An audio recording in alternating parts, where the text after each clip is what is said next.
Hello दोस्तों, कैसे हो आप सभी। अगर अपनी वैल्यू को बढ़ाना चाहते हो तो इस कहानी को लास्ट तक अवश्य देखें। और जिनको अपनी वैल्यू से कोई फर्क नहीं पड़ता है वह लोग इस कहानी को छोड़कर जा सकते हैं। और इस कहानी को सुनने के बाद आप हमें कमेंट करके बताएं कि आप अपनी वैल्यू बढ़ाना चाहते हो या नहीं। एक बार एक बड़े से हॉल में बहुत सारे लोग बैठे थे। वहाँ पर दुनिया का एक बहुत ही बड़ा स्पीकर आने वाला था और सब लोग उनकी बातें सुनने के लिए वहाँ पर आए थे। लगभग 10 मिनट के बाद वह स्पीकर स्टेज पर आ जाता है और वह बोलता है कि अगर आपने मेरी बात ठीक से सुन ली और समझ ली तो आपकी जिंदगी पूरी तरह से बदल जाएगी। उसके बाद वह अपनी जेब से एक बिल्कुल नया चमकता हुआ 500 रुपए का नोट निकालता है और उसको ऊपर करके सबसे पूछता है कि ये नोट आप में से किसको चाहिए।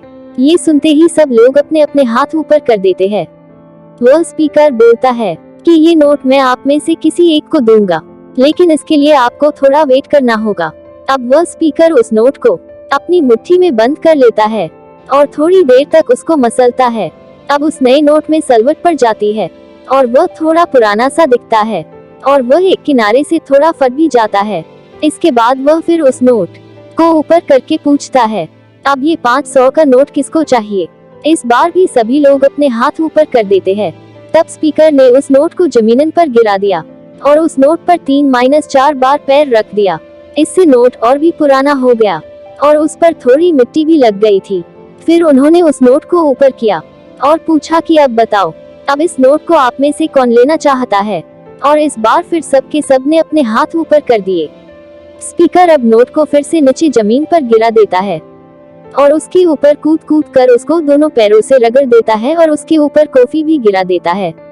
अब नोट इतना गंदा हो जाता है कि उसको पहचानना भी मुश्किल होता है। कोई भी उस नोट को देखता तो यही बोलता कि अब ये सिर्फ एक गंदा कागज का टुकड़ा है, अब यह बेकार है, इस दुनिया में इसकी कोई वैल्यू नहीं है। स्पीकर ने एक बार फिर उस नोट को उठाया और ऊपर करके सबसे पूछा, अब इस नोट को कौन लेना चाहता है।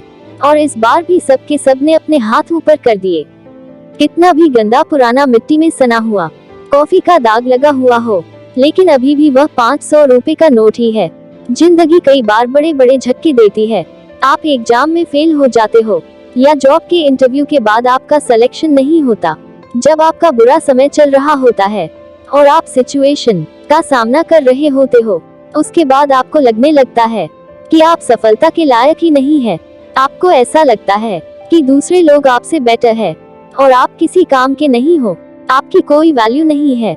हमेशा याद रखो, इससे कोई फर्क नहीं पड़ता कि आपने कितनी बार सिचुएशन का सामना किया है, आप जिंदगी में कितनी बार फेल हुए हो, आपकी वैल्यू हमेशा वही रहेगी जो पहले थी। आपके पास कुछ खास है जो दूसरों के पास नहीं है और ये कोई भी आपसे छीन नहीं सकता।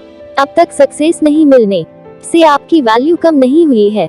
आप अभी भी अपने बारे में कितना भी लो फील कर रहे हो, उससे कोई फर्क नहीं पड़ता। जो लोग आपको अच्छे से समझते हैं वो लोग आपके वैल्यू को उतना ही मानेंगे जितना पहले मानते थे। तो अपनी वैल्यू को समझो और कुछ बड़ा करके दिखाओ।